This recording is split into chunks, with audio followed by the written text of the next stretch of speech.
Eons ago, a group of spellcasters were locked in an impossibly tall tower, cursed to serve the whims of the ancient myths that trapped them there.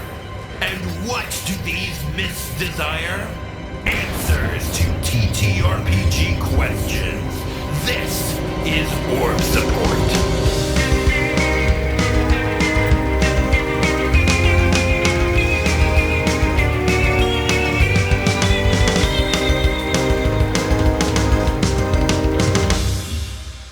Hello one and all, and welcome to the Orb Support, a helpline for problems related to TTRPGs. I am your host, Griselda, Arbiter of the Occult and Keeper of the Orb of Queries, and today I am joined by the Judicious J, Artificer of the Spiraling Winds, Juliana, Pen of the Grand Design, and the magnificent Tahoni O'Shea. We bring on one special guest every episode who hopes to benefit from our counsel, and today's special guest is Lila Pisello Duga. Say hello to our listeners, Lila. Hello, listeners. Superb. And we would like to start by opening the floor to you. What questions do you have for us, the ones who ponder the Orb of Queries? O wise wizards, I come to you with my questions. First, this is a question I wish somebody had given me an answer to when I had first started DMing. And that is, prep. What is it? How do you do it? Every DM does it differently, but I would like to get a general sense of, what you as DMs like to prep before a session, and also how far out in advance do you plan things for your campaigns? As our host, I am happy to answer first. It depends entirely on the system that I am running. For Dungeons & Dragons and Lancer, these particularly combat-heavy systems, I will prep usually a week out. It allows me time to find a map or make a map for the combat that session. Gives me time to really focus in on the plot hooks. There are other systems, however, where the prep happens 5 minutes before and I write one simple sentence of the players are going to do this and I let it fly. Particularly Fantasy Flight Games, Star Wars RPG. And you are correct that everyone does it differently, so I'm going to pass it off to someone else. I don't care who goes next. I am consulting with the Orb of Knowledge. It is coming to me. Yes, I can answer your question. Okay, so actually, I have a question for you, because you want, what is the relevance of this question for you? Are you trying to figure out how to prep better, or are you just curious as to how other people do it so you can steal things from them? Because those are two different questions. I feel a little bit of maybe DM imposter syndrome, where you feel like maybe I'm not doing enough. Should I have had more written down before we started the session? Have I had thought more of this out beforehand? Or maybe am I overthinking things? Because, there are DMs who will just write one sentence and be able to run a whole session on that. And so... that is a skill. Yes. And so I want to know what other more experienced DMs are doing with their prep notes and their prep time, to sort of get a feel for what a good middle ground is. So, I've run a variety of different systems. I also do prep for an actual play, which is its own different type of prep that's very, very intense and detail oriented, because continuity is much more important there. What I would say is that prep is a lot sort of like learning art. So really the best advice I can have for learning how to prep better would be, at the end of every session, ask yourself what you liked, what you didn't like about your prep, and keep in mind what can you reuse? A lot of the times the best prep I have is just a spreadsheet full of stat blocks that I can just pull up whenever I need something, for a random encounter. Typically for me, my prep tends to be a few scenes that I think my players are going to do, and just making sure the stat blocks are where they need to be and addressing any continuity things. But generally, if you want to improve at prep, it's develop your own method over time and look at other people's methods and even steal them, try them. There's Mike Shea of Sly Flourish, the Lazy GM podcast or whatever. He made an entire career off of telling people how to prep GM, and he's got like a 5-step method. And I've used it before. It works fine. But I think what's more important about it is that he's got like a method of doing it. It's just like with any art. Art is really, really difficult if you have no experience doing it and you don't have a method of going about it. But after you've been doing it for like 5 years, you suddenly know how to learn a new violin sonata or anything like that. Kind of bouncing off of that too, I feel like being a DM is so much of a like it's so much of like an in the moment practical skill of like how well you're doing is very much about like how well you're doing in session. And so I feel like a lot of like figuring out how to prep well is finding the places where like you can improvise well. Like for me, I can create a bunch of monsters and I can create a bunch of mechanics and have them go up against a bunch of PCs. Easy, nothing. You ask me in game, hey, what's that guy's name? These folks can attest. I will be stuck here for like 2 minutes being like, Joe. And so like a lot of my prep is sitting down and figuring out like, here are different people you can meet and here are what their names are. And then also here is a list of other people's names that if I need a name, I can just go to that list and be like, this is Shawani McCarson or something, right? It's something that you have to figure out for yourself and sort of find like, where can you be doing better and how can you combat that to like give yourself the support with your prep that you need. I'm going to give you 2 answers, and they're going to sort of build on and synthesize what other people who are much wiser than me have been talking about, because, Lord have mercy, I am not the person you want to talk about with prep. I do not prep. I prep 10 minutes before the session. I write down a little bullet list of the things that I think are going to happen, and that is all I do. And I don't recommend that you do this. It barely works for me. The first, I'm going to try to answer your question on the face of it, which is, how do you prep? Well, for me, a lot of how I prep is just have a bunch of references. Clark's spreadsheet of monsters, TJ's spreadsheet of names. Like you just need stuff like that nearby all the time. I would like to recommend Gary Gygax's Book of Names. I don't wanna wholesale say everything in this book is good and great and everything. There's some very dated language in it. Gary Gygax was not the greatest man of all time, and he was writing this in the 70s. So please understand that I do not agree with everything that is in the content of this book. However, I use this all the time. It is the best naming book ever written, probably. You probably will never need another one. It tells you not just a bunch of example names, but how to construct names, why they are constructed the way they are constructed, including for ancient cultures like ancient Rome, ancient Greece, all these places. Highly recommend having that nearby. I just want to give a specific name. Certainly there are plenty of good monster reference books that are not the 5th edition Dungeons & Dragons Monster Manual, which I think is more or less useless. So I would have a bunch of those nearby.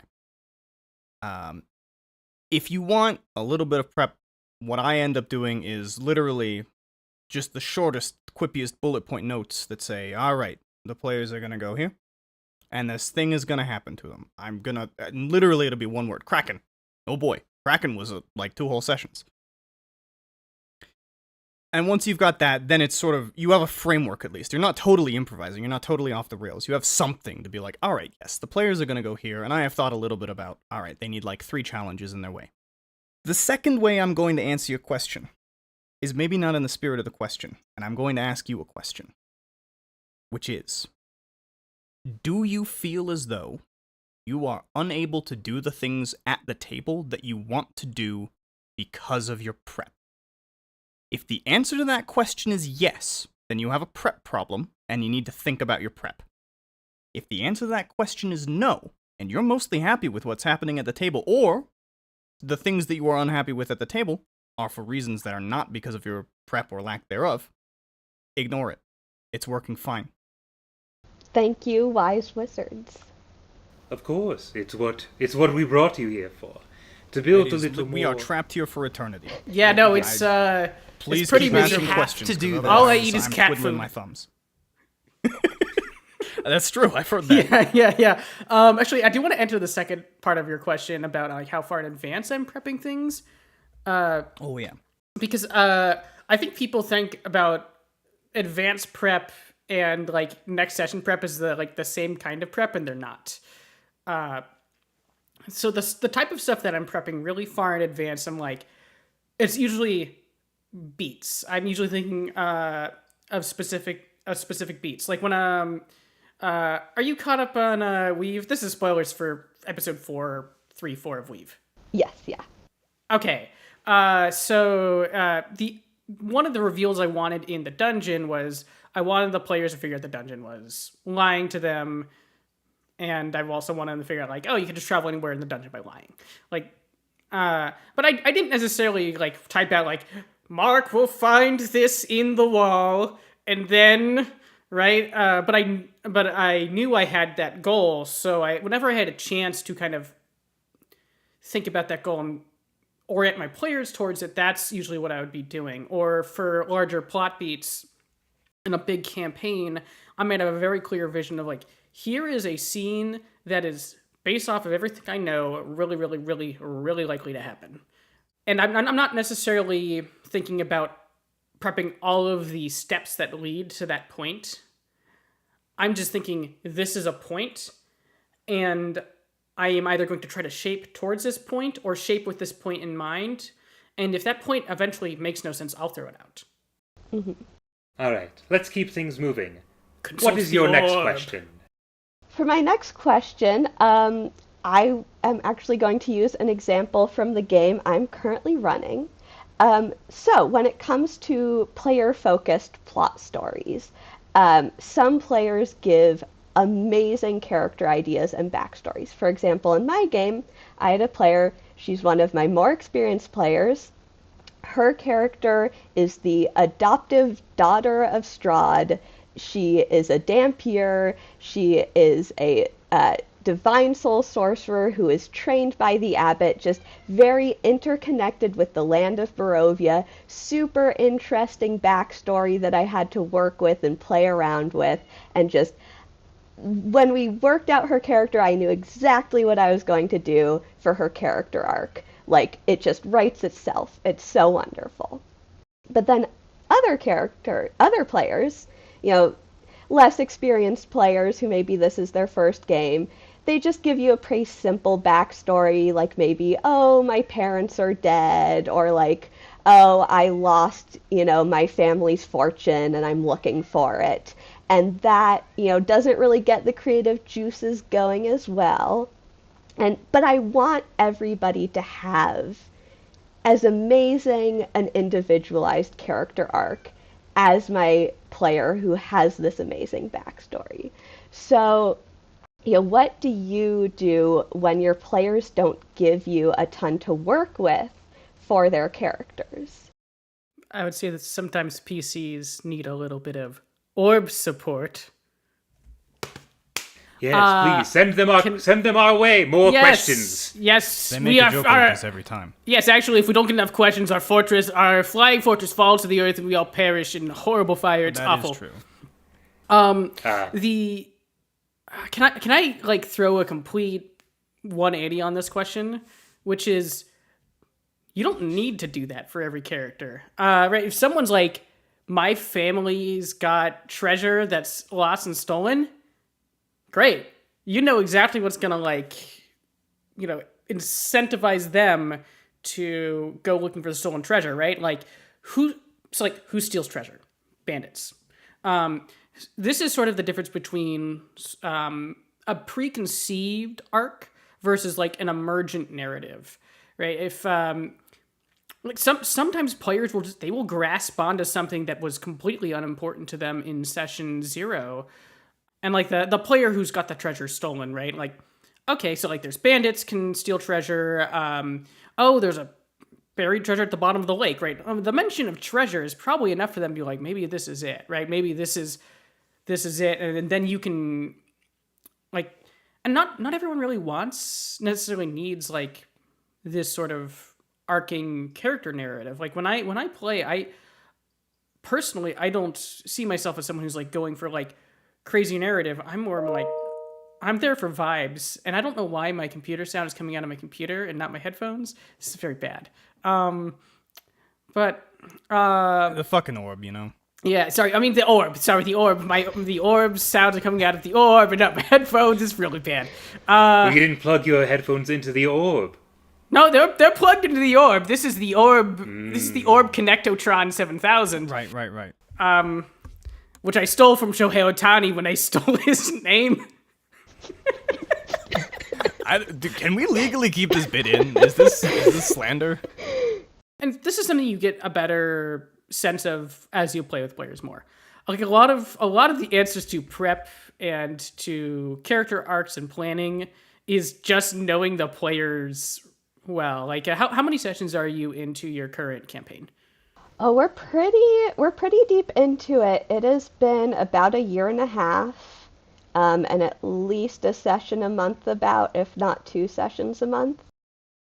So 25, 26 sessions in. Yeah. Yeah, so like I think, when this if you like sat down and I asked you like if I was running for this group blind, I bet you could tell me exactly what each of these players' instincts is, who they engage with, and that is going to be a much better idea of who you can really do more like emergent narrative stuff with, and who you really need to be like, okay, I need to throw this person's second cousin at them in Act 1 because that's how they engage. Mm-hmm. I do think that it's sort of, it depends on how talkative the player is, but I have found that maybe between 2 and 5 sessions into a game, your players will honestly have forgotten half of their backstories anyway. And they will have found something in your game world because they want to invest. Players show up at the table because they want to invest in your game world. And they will have found something and told you, whether you realized it or not, that they were interested in that something. And you don't need a full arc for them necessarily. I mean, this is sort of a cop-out to say, well, don't even worry about that. This is not what I'm trying to get at. What I'm trying to get at is, there will be something in your game world that if you emphasize that, if you give even a scene or two of that one player is going to feel very seen, they're going to feel very special, they're going to feel like, great, that was what I wanted to engage with. I'm getting what I want out of this game. Because the players want to buy in. And it's all well and good. Look, if somebody does give you a huge backstory, probably they want you to talk about their backstory. I don't tend to give very large backstories. I tend to give the bare minimum of what my DM asks me for. So that they have something to work with, because I want my DM to feel like, they're not moving in blind. But, I don't care that much about my backstory. I want to know who this character is during the game. That's all I'm really interested in. So the things that happen in the game are what are interesting to me. So if a character from my backstory appears, I might even have to look at my backstory to remember, who the hell are you?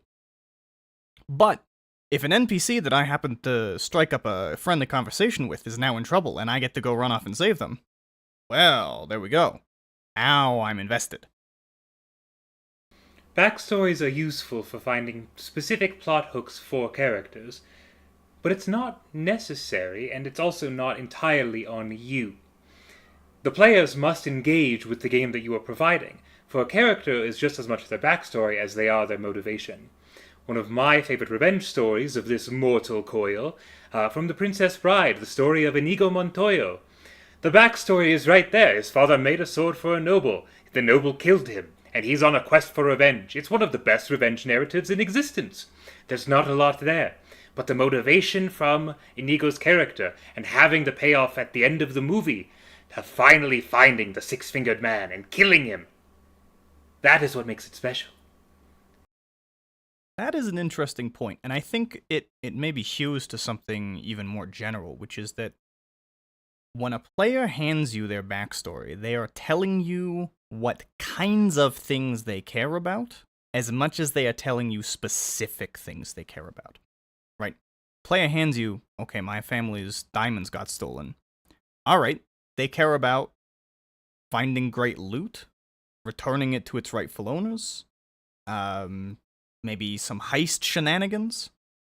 So you can take some, right, it doesn't necessarily have to be the family jewels that they find. They can maybe go off and find some other great hoard and use it to replace the stolen jewels or something like this. And I think that sort of gets to, Inigo Montoya cares about, if that's a player character, alright, he wants revenge. Yeah. And that doesn't necessarily suggest one kind of specific revenge. And that player would probably be happy with 12 different kinds of revenge. Or also on like just a session to session basis, making sure that like you're doing enough to rope in their backstory. Going back to the example of the PC that had their fortune stolen, that PC could be strapped for cash. And there could be like little moments throughout the campaign where it's like you're at an inn and you need to pay for food and you don't have money, and how are you going to figure this out? Is someone going to spot you? Are you going to do something for the inn? Are you going to do a quest? Or like maybe you go to like buy magical items and everyone in the party is buying magical items for themselves, and then this character doesn't have money, and how are they and how are you going to interact about that? Is the shopkeeper going to say something, or are they going to try to steal something? And so creating this relationship of like, here's your backstory and here's how it affects your everyday is also like a really small way to like, even if you don't know like what 20 sessions from now the grand arc of their backstory is going to turn out to be yet, it's little ways that you can like weave it into every session and kind of keep it in the air while you're figuring that out and while the PC is figuring that out. Yes. Let's move on to the next question. All right. It's sort of in addition to that previous question, because, I have a character whose story and arc is tied so close, and again, we're playing Curse of Strahd, so her story is tied so closely to the main story of the campaign with Strahd and everything. I do worry about, accidentally creating some main character syndrome where she sort of becomes the main focus to the detriment of the other players. And we are, a group of friends. I don't foresee this causing, necessarily like issues within the group. We would talk that sort of thing out.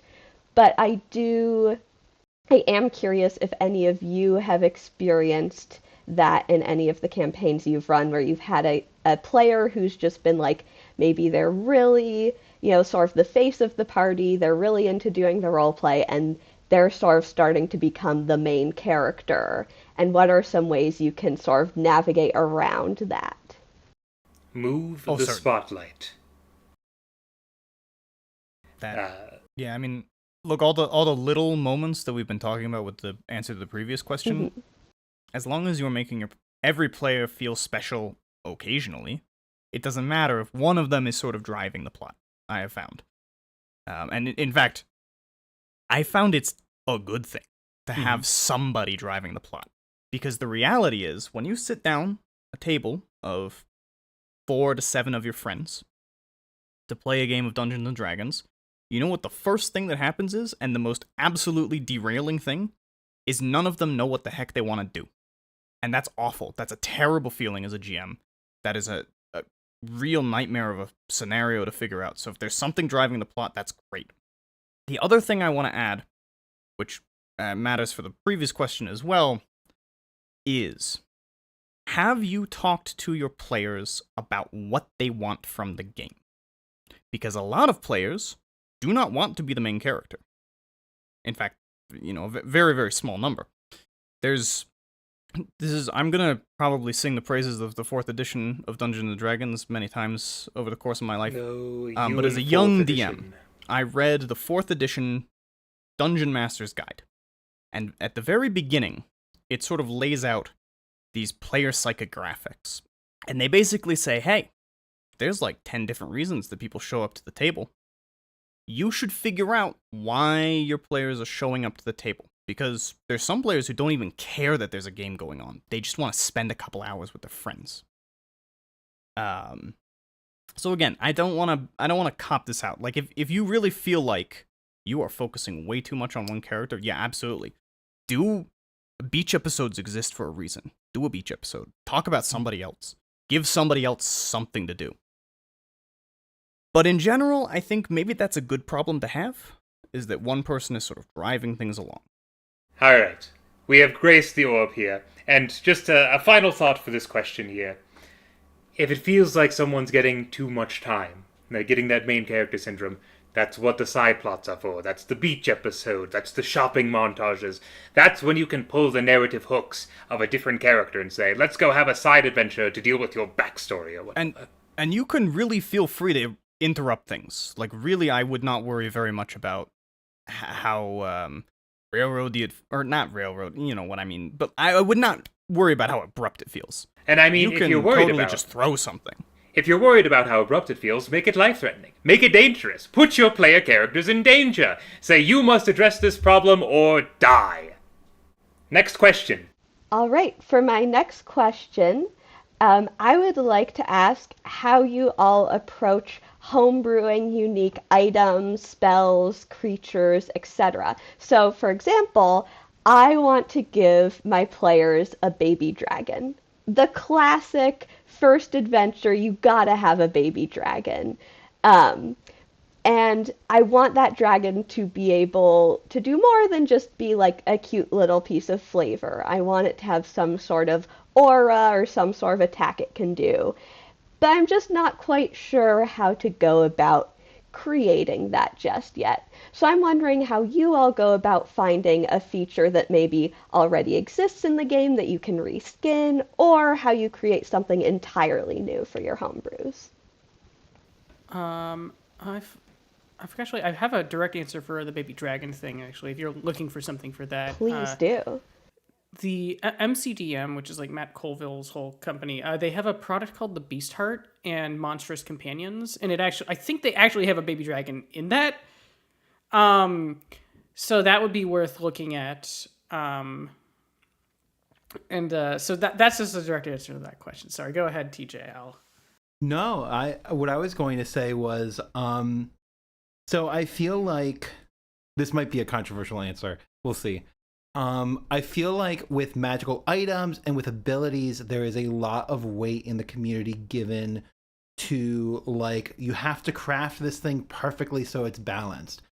I don't give a single shit if something is balanced. It's like, if they are killing my monsters too easily, that's my responsibility to get better monsters. And so I'm just like, rule of cool it. If it's a dragon, okay, cool. What does the dragon do? Does it breathe fire? Does it breathe ice? Okay, let's have it do that. And I'll just assign it like, oh, we'll say it does, I don't know, how much does it feel like fire should do? Maybe we'll go with like fireball and we'll just give it like 8d6 damage whenever it does that. Maybe it recharges every once in a while. And I just kind of like, in my head, I just kind of logic through it and kind of figure it out as I build. And I think, like, what are all the different things this baby dragon can do? Like, maybe with a baby dragon, for example, it's like, oh, well, maybe it has fire breath, but maybe it can't really control it that well.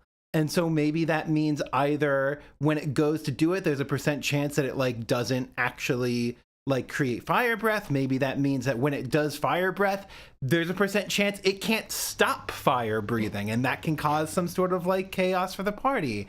And kind of just, I don't know, I am very much a sort of like, let's logic it out to the furthest possible conclusion and make it as weird and wacky and fun as possible, so that when the PC gets the item and they read through it, it feels unique and it feels weird and it feels tailored to like them and their story and what they're trying to do, while providing something a little bit beyond just being cosmetic.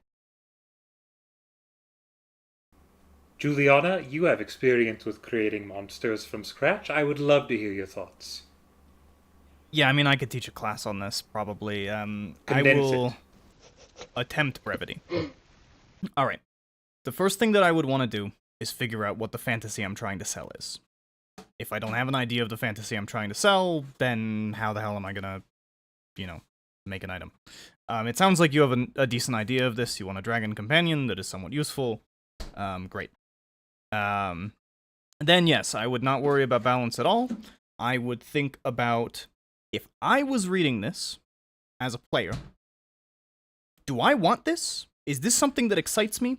I get excited when I read through lists of magic items, especially when I get to the really high level stuff that's like, ooh, oh my gosh. Like, what does that even do? Are you allowed to do that? I kind of want my player to say, am I allowed to do this? Am I getting away with something? I mean, not for a minor thing. There's so much nuance to all of this, but for your problem specifically, if you want something really cool, I think probably you would not design something that would overshadow a party of, 6 adventurers? I just don't see how that's ever going to happen. It is, from the other side of it, from designing monsters, trying to design a monster that is an adequate challenge for 6 players is so unbelievably difficult that I don't think that you're going to mess up and make a dragon that overpowers everybody else. They've got all kinds of class features and nonsense, and they're sort of built to do this. So yeah, just make something cool. And tell your players. I tell my players this whenever I put something in front of them. I say, look, this is homebrew. If it's terrible, we'll make it a little better. If it's way too good, maybe it comes down a little bit. And just be upfront and honest with your players, and make the adjustment at the table. Whenever I'm making like magic items, I try to make them as brief as possible. Just like no fucking paragraph of text is like yes. Like my favorite 2 items in a campaign I ran a while back was a chainsaw, which it wasn't even magic. It was a chainsaw and it dealt like a d20 of damage. It was just that's all it did, and I think that's like one of our favorite items for the entire campaign was that sword. Oh yeah. The Blade of Milwaukee, which also it kind of became a story in of itself. And the other one was the Slug Box, which, I just wrote down, like, here's a list of slugs that can come out of the Slug Box. And it also had a connection to the Slug Dimension. So it was much more about, like, just here's something weird. I barely wrote down what the slugs did. I didn't mechanize anything, because it's the Slug Box. It's supposed to be weird and unknowable. So, like, why should I know what it does? Yeah. And if you think you're making something too powerful, give it a downside. Don't be afraid to make an arc around creating a spell or an item or something. In the same game as the Blade of Milwaukee and the Slug Box, I played a character who, at the beginning of the game, had a short sword, and by the end of the game, it was a named weapon. That's just part of the fun of a story. Moving on to the next question. All right. So, I struggle with letting my players fail. Not just in combat, but, if they come up with a neat plan, they've got this whole thing figured out. Like, I want them to succeed, but I know that I'm pulling my punches. Whether that's on the DCs of checks or, like, how NPCs react to them. And I know, everybody says, let your players fail, but make the failures interesting. So, can you give me any advice on, like, getting out of this, like, blockage that I have in my head about letting them fail? And also, like, do you have any specific examples of, like, a time one of your players has failed something, but you made it interesting and it still moved the plot along? This, I believe, in my personal opinion, is a shortcoming of Dungeons & Dragons wholesale. It's either pass or fail. There's no, per the rules, there's no room for discretion, and it sucks. We're going to look at Genesis, which is one of my favorite systems, which has a fail-forward method. The player might fail a check, right? But they might have gotten something else out of it, Perhaps they're trying to break into a vault, and they roll a check to break into the vault, and they fail. But they got some advantage on the roll. Oh, what's this? The vault is not open, but you see that the terminal for the office that you're in is unlocked. You can go access this computer that has a bunch of information on it. I'm not going to have the vault password on the computer, because that just bypasses the failure. But there's something else in there. There's another reward that moves things forward. And I think having that fail-forward mentality is very useful when we are telling these stories. And also keep in mind that, this is the extreme end of failure. Let's say you kill the entire party because they did not manage their resources well, and the dragon ate them. Congrats! We don't need to roll up new characters. You all wake up in the plains of hell. The new goal is now to escape. continue the adventure in a different way. Sure, that's a lot of prep work that you're tossing out the window, but that's fine. We'll come back to it later. Yeah. Yeah. So like, I guess for not feel like, so like you're specifically, you feel maybe a little bit bad when they fail and you don't like, oh, maybe I don't want. So I think my advice for that is just get them on board with what the result of failure is before any dice are rolled. Just feel like, hey, if you fail this, you will die. Just like, and if they accept that, right? Suddenly they're ready. They're ready for that bad result in a way that doesn't feel like a gotcha. Because I think a lot of the times we're worried that when a player fails a roll and something bad happens to them, it feels like a gotcha.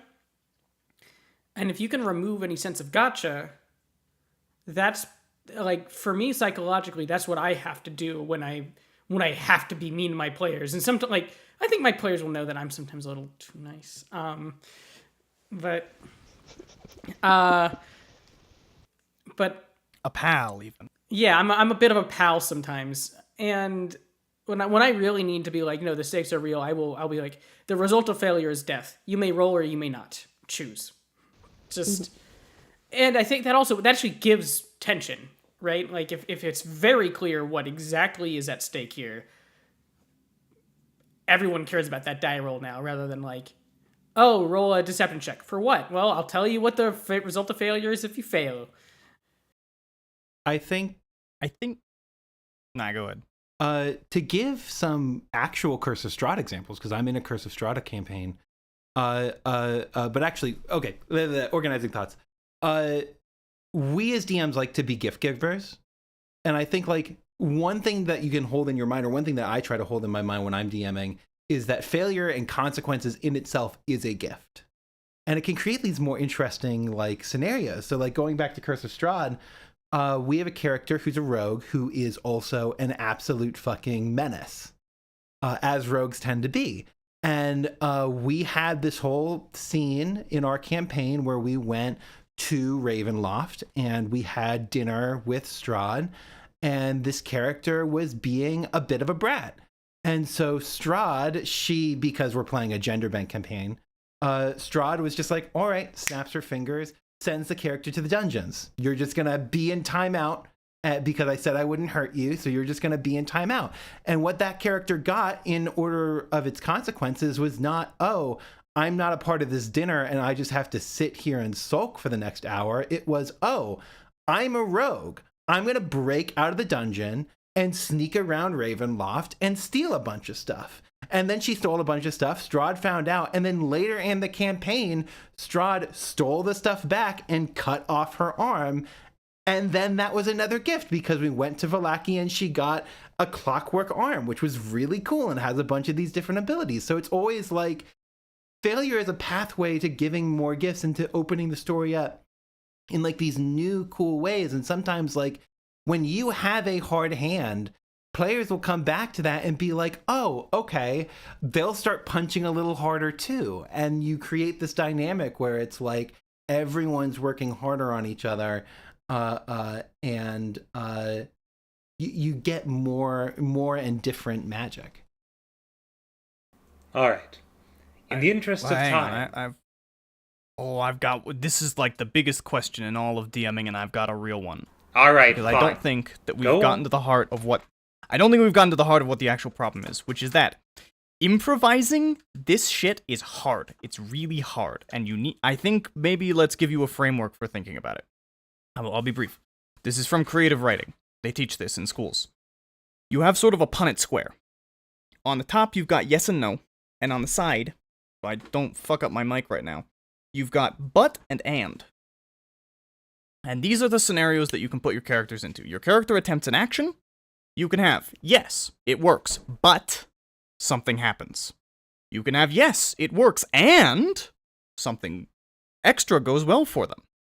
You can have, no, it fails, but a new pathway is opened. Or you can have, no, it fails, and it gets worse.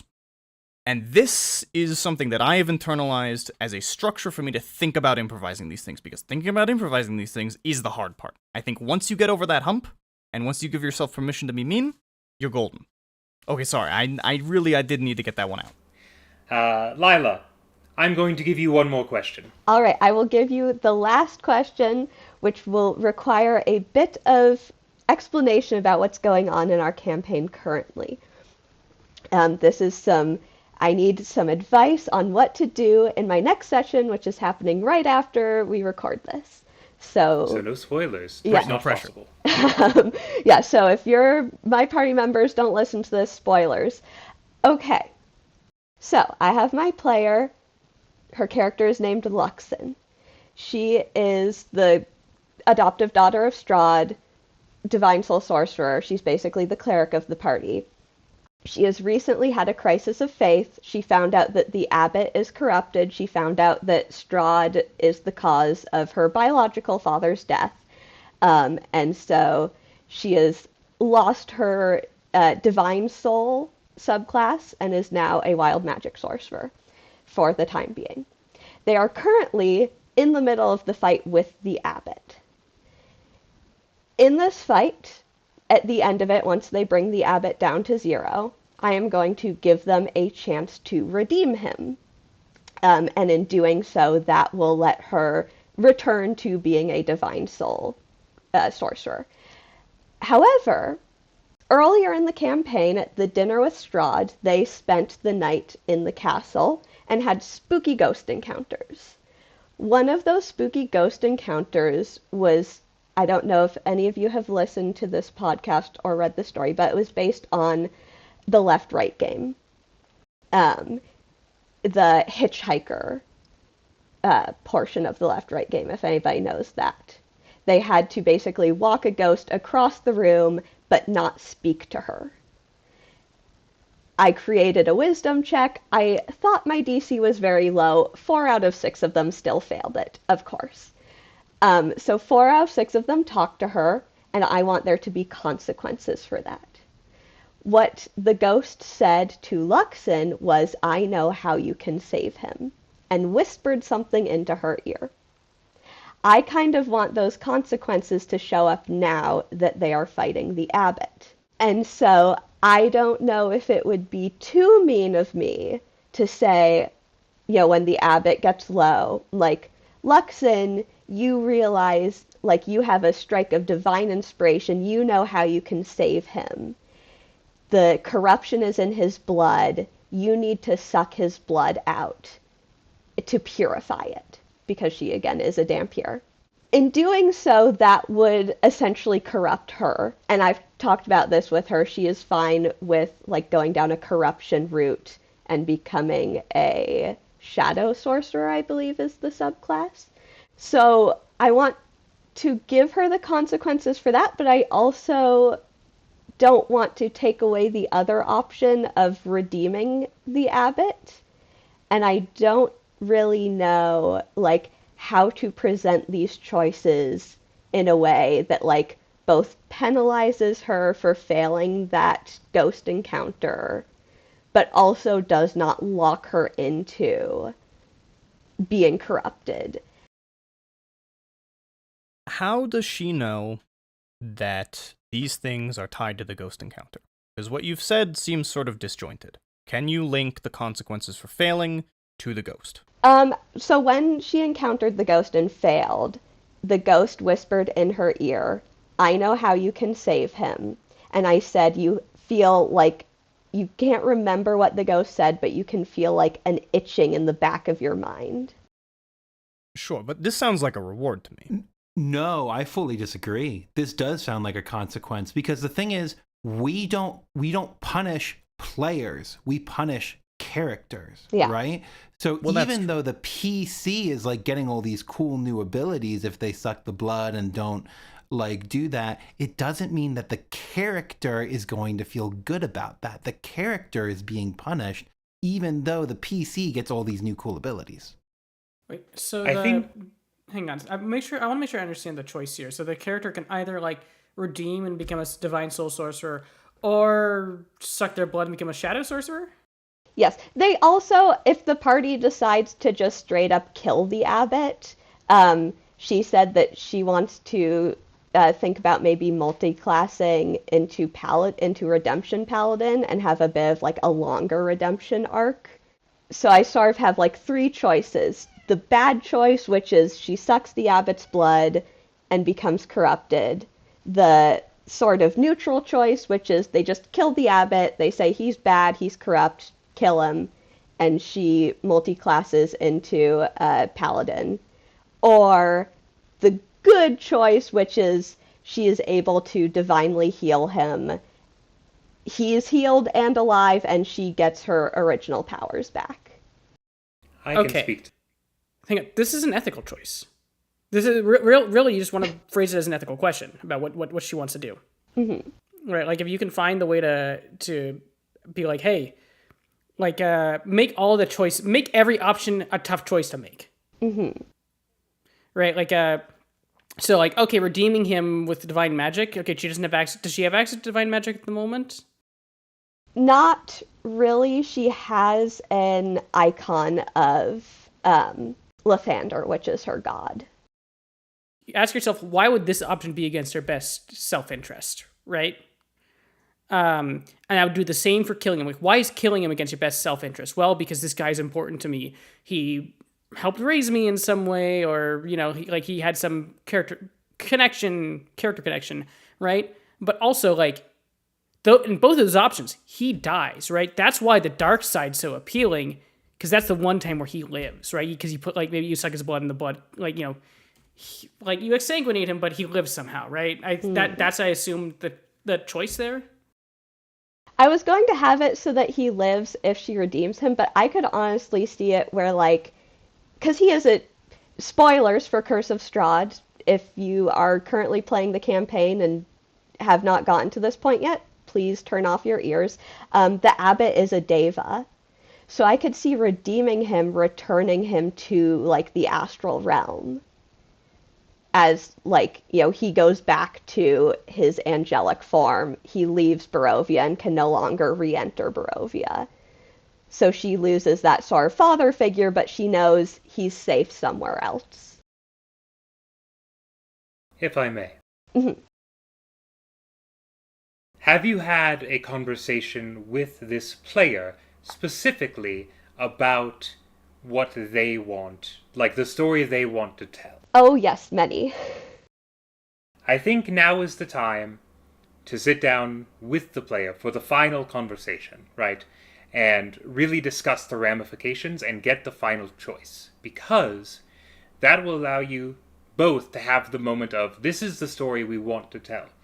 And I am saying this because I have been in this situation as the player before, where in a game that I played as a healer of a group, we found ourselves up against an eldritch entity, a vampire of the old world.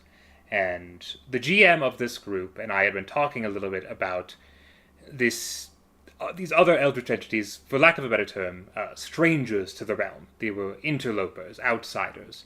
And we had been discussing back and forth, you know, well, what would it look like to play one? And this was a question that came up. And I realized that I had the opportunity to sacrifice my character to play one. And so I talked to the GM about it, and I said, this is something that I am interested in doing, and I would love to help you playtest this class. And the GM said, we have a way to do that while still retaining this character.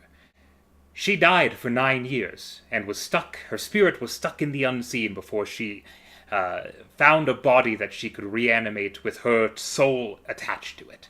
And it completely changed the game. It completely rewrote her as a character, and it was a narrative-defining moment. This is a narrative-defining moment. This is a huge decision for this character. And I think if you haven't had, like, the I need your decision now conversation, now is the time to do that. You know, then 5 minutes before the meeting, or before the session starts, say, I'd like to sit down, you and I, and we're going to discuss what your character is going to do, and how that will play out. Because that way, you are both prepared for that emotion, you're both telling the story you want to tell, and the other players at the table get to be witness to that story. I'd like to alter my answer a little bit. This is the Strahd's adopted daughter, right? Yes. How many of the fuck off Taroka card items have they found? They have found the tome and the holy symbol. So you're really close to the showdown at this point. Honestly, we're about halfway there. I have very much homebrewed this campaign. There are many more things for them to do that I've sort of added. Okay, because I was gonna say if this wasn't homebrew, because you'll have a better idea of like how many sessions you have left.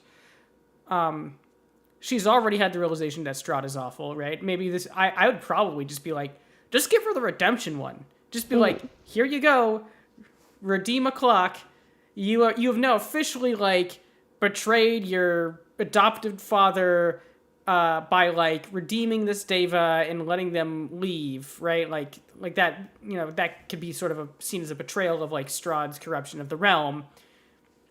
Right, it reaffirms like your sort of opposition to him by like having the character like be more holy, I guess. Mm-hmm. I've been having like Lathander sort of speak to her through the holy symbol, because it is Lathander's icon, and that is her god. So I could kind of see it going like Lathander says, return my child to me, and like here's the power to do that. And so that gives her the choice of like send him back into Lathander's embrace, heal him, but he will no longer be here for you. I like that because I think it keeps the other options appealing, and I think that's gonna be a great moment.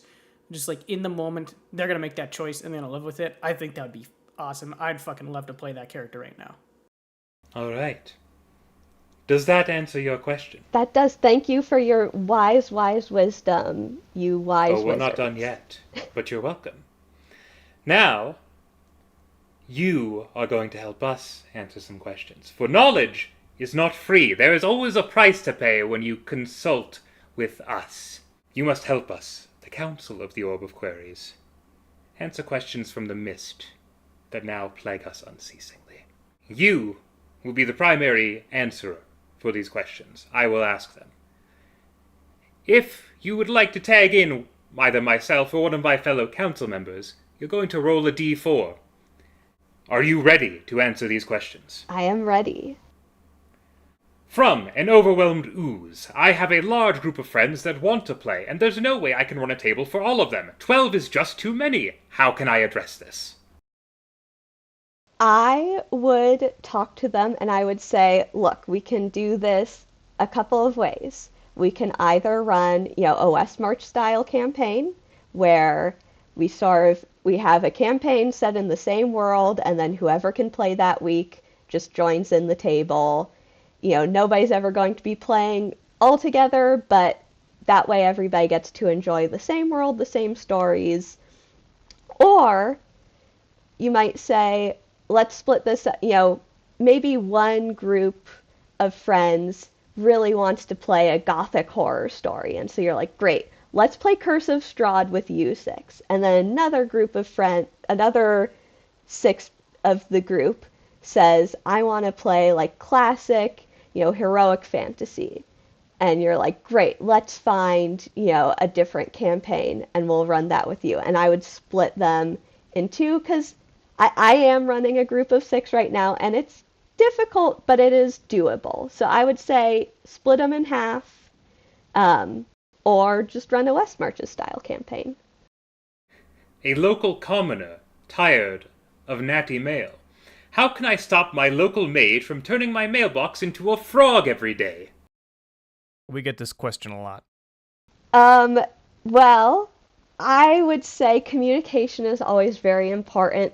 The first step is talking to your local wizard. Like, have you tried sitting down with them, saying, it's really inconvenient when you turn my mailbox into a frog. Is there something else we could have you turn into a frog? Something that isn't my mail receptacle. Perhaps a garden stone. If they're not willing to sit down and talk, that's when I say we start taking petty revenge.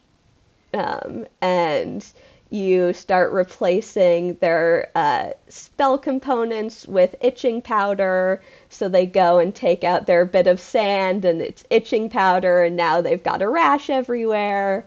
But I think definitely try talking to them first.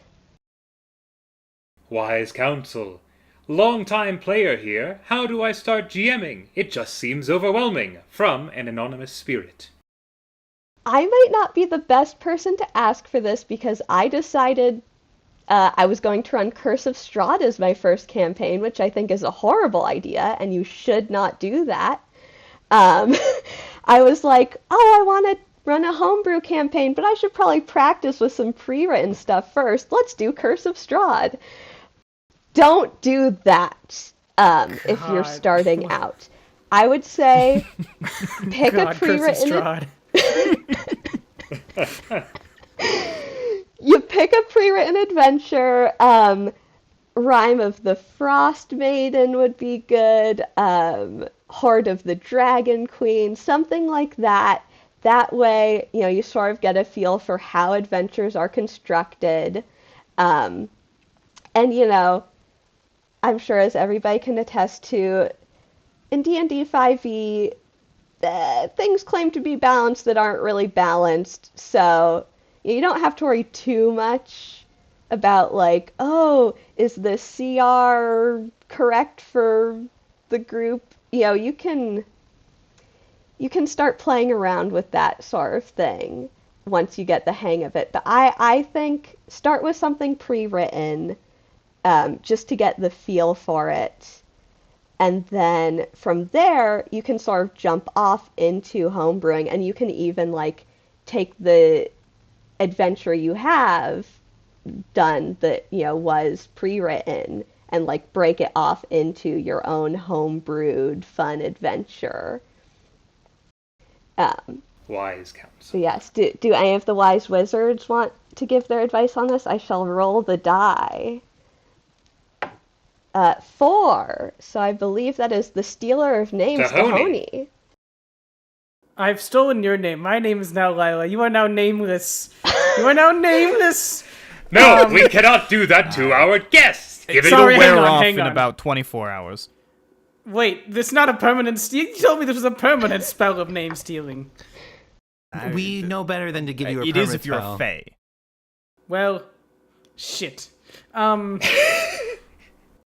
So I mean, for getting into DMing, so like I've been DMing for like 15 years at this point. So maybe I want to go back to like when I first started doing it, which was I got my start writing LARPs.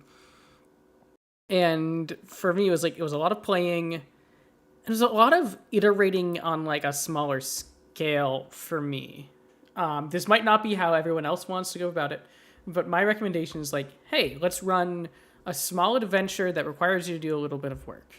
I've run Keep on the Borderlands, which is like, it's like maybe a 30-page adventure that I had a 1.5 year long campaign of that. And, listen to a lot of DMs. I'd listen to a lot of DMs, like, what are they doing? Like, how are they working with the table? I would definitely try not to bite off more than I can chew. I would keep system comfortable, or setting comfortable. So, like, if you want to change systems, you better really know that fucking setting. If you want to change settings, you better really know that system. If you're a first timer, right? And also, like, run for people you know. Yeah. Don't run for strangers. I mean, you run for strangers if that's like what you enjoy doing. But like a first campaign for strangers, there's just so much room for like having a bad time. Get like 3-4 close friends and be like, okay, you guys are my buddies.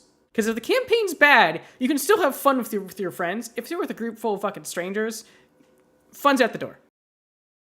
Well, and that's something that definitely I agree with. It's really helped me running with my friends because, they're very understanding. You're a new DM. If you need to say, I mean, heck, I'm still doing this 1.5 years into DMing.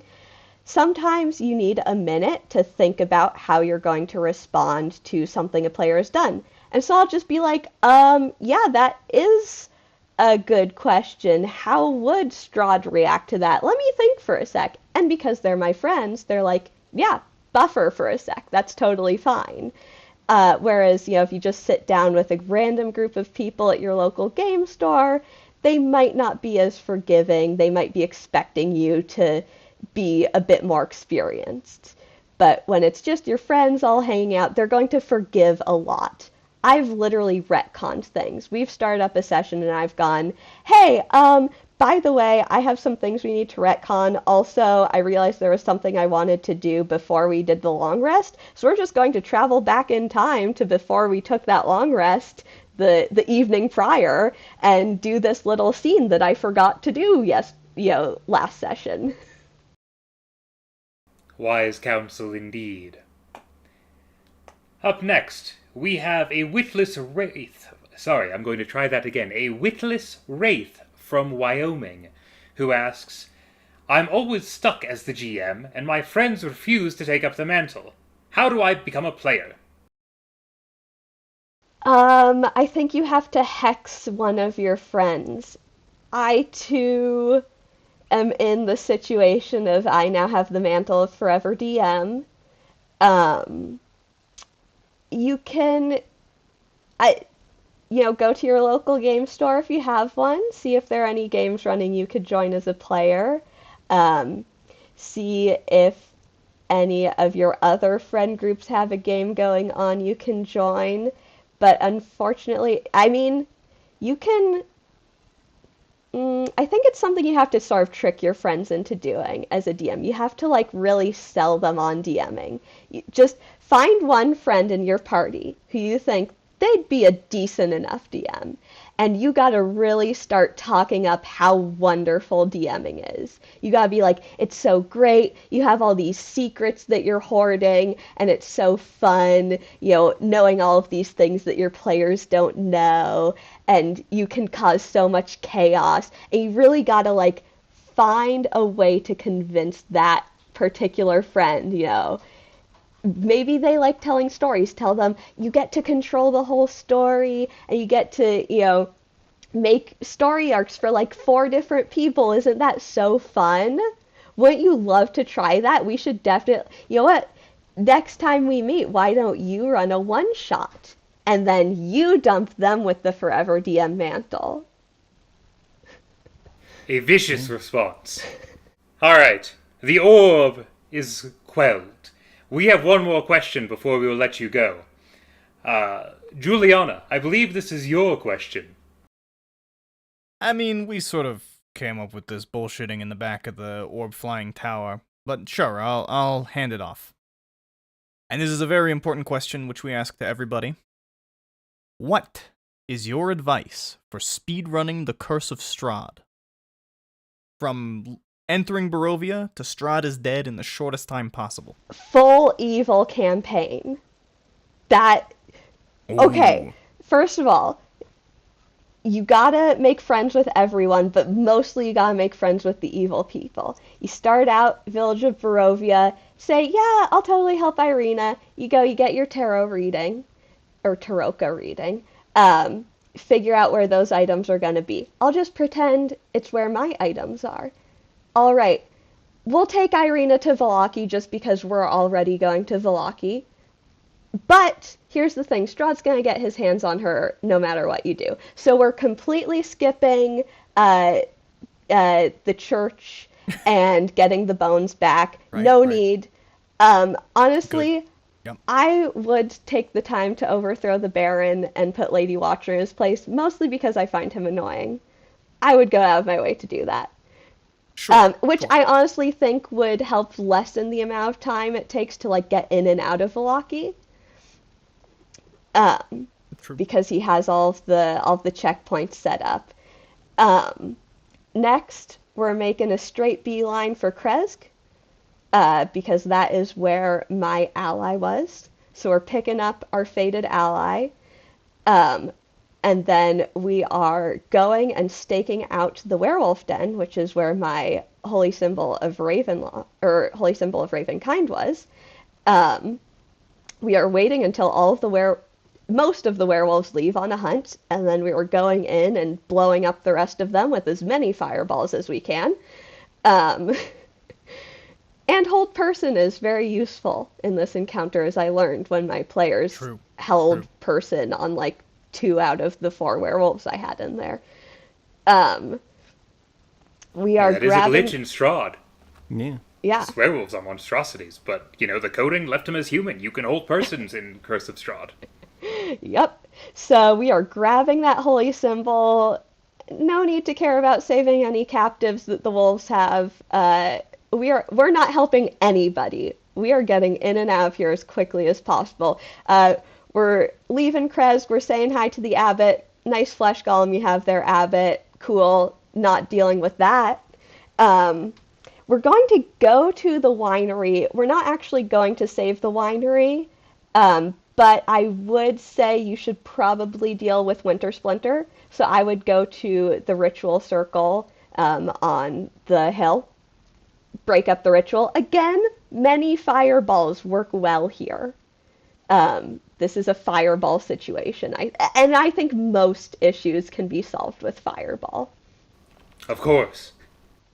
After that, Strahd has probably invited you to dinner, so you're going to hop on board his carriage and go to dinner. While you're there, you should have the sneakiest party member sneak into the chapel. You should also probably make them invisible and have them pass without a trace. They are going to go steal the icon of Ravenloft, because that is slightly useful. That's the only thing I'm really going to say we're going to steal from the castle. Everything else is a bit too risky.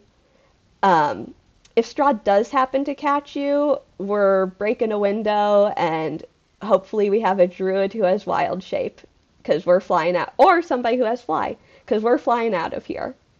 If he doesn't, I have a question. What are we doing if we're world record pace here? Like, what are we stealing if we're world record pace here? Like, we're You could go down to the crypts and get St. Markovia's thigh bone, but that would only be a slight improvement for a while because we're going to pick up the Sun Sword next. So you probably don't even need to bother with that. But I would get the icon if you can, if you have somebody sneaky and you have a lot of invisibility. And then we're leaving the dinner. We're making our way up to, and at this point, if my party is listening to this, spoilers. We have not gotten to this part yet. We are headed to the Amber Temple to go pick up that Sun Sword. We are not, actually, we're going to pick up the Sun Sword, and luckily we know exactly where it is because we have all of the knowledge of everything. And then we are going to actually take the time to clear the Amber Temple because we are accepting every dark gift we can get here. This is a full evil playthrough. We do not care how corrupted we are by the end of this. Once we have our dark gifts, we can make our way back to Strahd. He already has Irina at this point. He probably got her like 10 days ago. We are confronting him during the wedding because I would say the chapel is probably the best arena to fight him in. You don't want to do it in the spire, and you want to have many different ways of keeping Strahd from moving because he is very squishy. As written, Strahd is a very squishy opponent. The only reason the fight is annoying is because he can move through walls. So we are using everything in our power to keep him held. And then we hopefully have a paladin in our party who has the Sun Sword and is now just going to wail on him with divine smites. And that is how we kill Strahd and get out with our souls no longer intact. Excellent. We Solid. appreciate the answer tremendously, and I've taken notes. We'll be attempting that next time we decide to go say hi to Strahd. Thank you for joining us, Lila, and thank you all for tuning into Orb Support, where we answer your TTRPG questions. We would like to thank the Fictioneers for tuning into our tower and broadcasting us to the masses, and we'd love to hear from you. Submit your questions to us via a link in the description, and you may hear your question in a future episode. Until then, may the spirits guide you, and we will see you next time on Orb Support.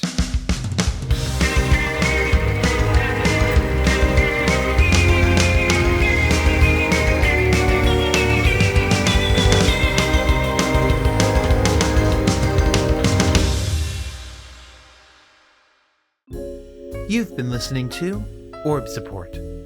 This week, we'd love to give a very special thanks to our guest, Lila Pisello Duga.